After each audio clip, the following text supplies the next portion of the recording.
ये सीन इतना आइकॉनिक हुआ कि जहां जहां ये मूवी पहुंची लोग वहां वहां इन बाइक्स की डिमांड करने लगे। स्क्रैम्बल। मैंने पहली बार ये वर्ड तब सुना था जब मैं ऑमलेट बनाने की कोशिश कर रहा था। It was a omelette until I flipped it. But motor sports में पहली बार ये वर्ड तब यूज किया गया था जब एक कमेंटेटर ने रेस के दौरान ये कहा था, what a scramble. 20th century की बिगिनिंग में बाइक्स की उतनी कैटेगरीज अवेलेबल नहीं थी जितनी की आज है। उस टाइम पे सिर्फ ऑन रोड मोटरसाइकिल्स हुआ करती थी, but most of the races roads पे नहीं होती। उन रेसेस का सिर्फ एक ही एजेंडा था, पॉइंट ए से पॉइंट बी पे सबसे पहले पहुंचना। और ऐसे में राइडर्स हमेशा शॉर्टेस्ट रूट लिया करते थे, और इन शॉर्टेस्ट रूट्स पे अक्सर डेजर्ट, मड, स्लश, ग्रेवल और पता नहीं क्या क्या होता था। बट क्योंकि उस टाइम की बाइक्स इतनी केपेबल नहीं थी कि वो इतने टफ कंडीशंस में सर्वाइव कर सके, लोगों ने अपनी बाइक्स में काफी मॉडिफिकेशंस करने शुरू किए। For example, long travel suspension को इंस्टॉल करना। इन सस्पेंशन की वजह से बाइक का ग्राउंड क्लियरेंस भी इंक्रीज हुआ और सस्पेंशन का ट्रैवल भी। हाई स्पीड में अनइवन टेरेन्स में रेस करने के लिए ये सस्पेंशन काफी ज्यादा हेल्पफुल थे। इसके बाद बारी आई नॉबी टायर्स की। ये टायर्स मड, स्लश और ऑफ रोड कंडीशंस में काफी अच्छा ट्रैक्शन प्रोवाइड करते थे, जिससे बाइकर्स काफी कॉन्फिडेंट फील करते थे। उसके बाद बारी आई tall and wide handle bars की, जिसकी वजह से बाइकर एक अटैकिंग पोजीशन में आ जाता है और अनइवन टेक्निकल टेरेन्स में काफी इजीली नेविगेट कर सकता है। इसके बाद लोगों ने अपनी बाइक्स में से हर उस चीज को रिमूव कर दिया जिसका रेस में कोई यूज नहीं था। For example, headlights, tail lamps, side mirrors, यहाँ तक कि एग्जॉस्ट को भी काट के छोटा कर दिया गया या फिर रिमूव कर दिया गया। उस टाइम पे लोग साउंड पोल्यूशन को लेके कुछ खास कंसर्न नहीं थे। What a great time to be alive. In England of course, India में हम तब भी गुलाम ही थे। इवन फेंडर्स को भी या तो रिमूव कर दिया गया, ये काफी हाई प्लेस किया गया, जिसकी वजह से स्लश या मड के फंसने से व्हील लॉक ना हो।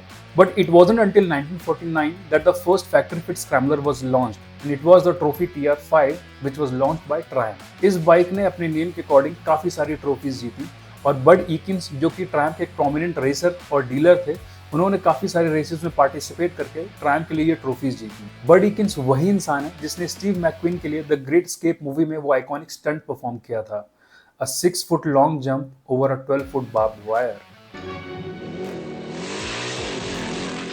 ये सीन इतना आइकॉनिक हुआ कि जहां जहां ये मूवी पहुंची लोग वहां वहां इन बाइक्स की डिमांड करने लगे। और ये बाइक TR5 ट्रॉफी की सक्सेसर TR6 ट्रॉफी थी, और इसके बाद से ही होंडा, BSA, यामाहा, सुजुकी, हर कंपनी मार्केट में अपनी अपनी स्क्रैम्बलर्स लेके पहुंच गई। इंडिया में भी डुकाटी और ट्रायम्फ काफी सालों से स्क्रैम्बलर्स बेच रही हैं, बट इन बाइक्स की प्राइसेस एक आम आदमी के बजट से काफी ज्यादा हाई है। बट पिछले कुछ सालों में इंडिया में कुछ ऐसी स्क्रैम्बलर्स लॉन्च हुई हैं जिसको एक नॉर्मल इंसान भी खरीद सकता है। तो आइए जानते हैं कि इंडिया में इस टाइम सबसे बेस्ट स्क्रैम्बलर्स कौन सी हैं। नंबर 4 पे मैंने रखा है बियर 650 को। इस बाइक में आपको 130 mm का ट्रैवल एट द फ्रंट और 115 mm का ट्रैवल एट द रियर देखने को मिलेगा। इसका ग्राउंड क्लियरेंस भी 184 mm है, विच इज क्वाइट डिसेंट। ये बाइक एक बहुत अच्छी स्क्रैम्बलर दिखती है, दो इसकी ऑफ रोड कैपेबिलिटीज एक क्वेश्चन मार्क है। इस बाइक में एक्सेसिव वेट होने के कारण, विच इज अराउंड 218 किलो, और रियर में शॉर्ट और स्टिफ सस्पेंशन होने की वजह से ये बाइक ऑफ रोड उतना अच्छा परफॉर्म नहीं कर पाती। बट छोटे मोटे कस्टमाइजेशंस के साथ इस बाइक को एक बहुत अच्छी स्क्रैम्बलर में कन्वर्ट किया जा सकता है। बियर 650 के प्राइसेस शुरू होते हैं 3.34 lakh rupees and they go up to 3.64 lakh rupees at showroom. Number 3 पे मैंने रखा है स्क्रैम 440 को। जनरली ऑन रोड बाइक्स में कस्टमाइजेशंस करके उनको ऑफ रोड बाइक्स बनाया जाता है, बट स्क्रैम इकलौती ऐसी बाइक है जिसको एक एडवेंचर बाइक से स्क्रैम्बलर बनाया गया है। इसके फ्रंट में आपको 190 mm और रियर में आपको 180 mm का सस्पेंशन देखने को मिलता है। स्क्रैम 440 का ground clearance is around 220 mm, which is pretty good.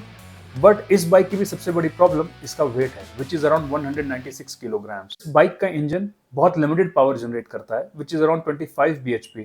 दो the torque in this motorcycle is very good, it is around 35 newton metres, जो कि ऑफ रोड कंडीशंस में काफी हेल्पफुल होता है। तो जो लोग बिगिनर्स हैं और मोस्टली एडवेंचर करना चाहते हैं और थोड़ा बहुत ऑफ रोड में इंटरेस्ट रखते हैं, वो इस बाइक को ले सकते हैं। स्क्रैम 440 की प्राइसेस अभी रिवील नहीं हुए हैं, but they will launch under 2.20 lakh rupees. और नंबर 2 पे है मेरी फेवरेट यज़दी की स्क्रैम्बलर। इस पूरी लिस्ट में ये बाइक सबसे प्रॉपर स्क्रैम्बलर दिखती है। इसके फ्रंट में आपको 150 mm का सस्पेंशन ट्रैवल देखने को मिलेगा और रियर में 130 का। यज़दी mm का ग्राउंड क्लियरेंस भी 200 mm है, which is quite good for off road motorcycle.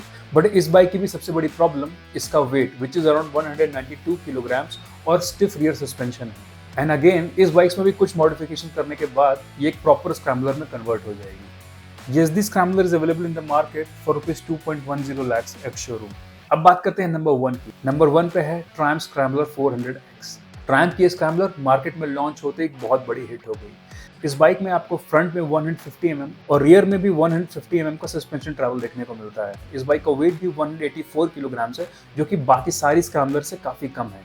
इसके सस्पेंशन को बहुत ही फाइनली ट्यून किया गया है, जो कि ऑन रोड और ऑफ द रोड दोनों में बहुत ही अच्छा परफॉर्म करते हैं। इस बाइक में भी आपको 200 mm का ग्राउंड क्लियरेंस देखने को मिलेगा, विच is pretty good. And scrambler 400 की प्राइसेस मार्केट में 2.64 लाख रुपए से शुरू हो जाती है। इनमें से आपको कौन सी स्क्रैम्बलर सबसे ज्यादा पसंद है, हमें कमेंट्स में जरूर बताइएगा।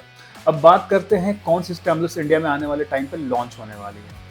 आपको बहुत ही जल्द मार्केट में 650 सीसी की स्क्रैम्बलर देखने को मिलेगी और दिखने में तो ये बाइक बहुत ही ज्यादा अच्छी है, बट इसके परफॉर्मेंस के बारे में हम तभी जान पाएंगे जब ये बाइक इंडियन मार्केट्स में लॉन्च हो जाएगी। सेकंड है Yezdi street fighter.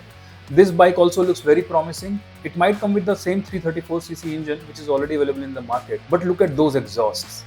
They look bonkers. Number 3 पे है शेरपा इंजन के साथ रॉयल एनफील्ड की नई 450cc स्क्रैम्बलर। अभी तक इस बाइक के डिजाइन के बारे में हमें कुछ पता नहीं है। ओनली टाइम कैन टेल कि इस बार रॉयल एनफील्ड हमारे लिए क्या लेके आने वाला है। आपको ये वीडियो कैसी लगी हमें अपने कमेंट सेक्शन में जरूर बताइएगा, और अगर आपको ये वीडियो अच्छी लगी then do consider subscribing the channel. Till then, ride safe, see you in the next video.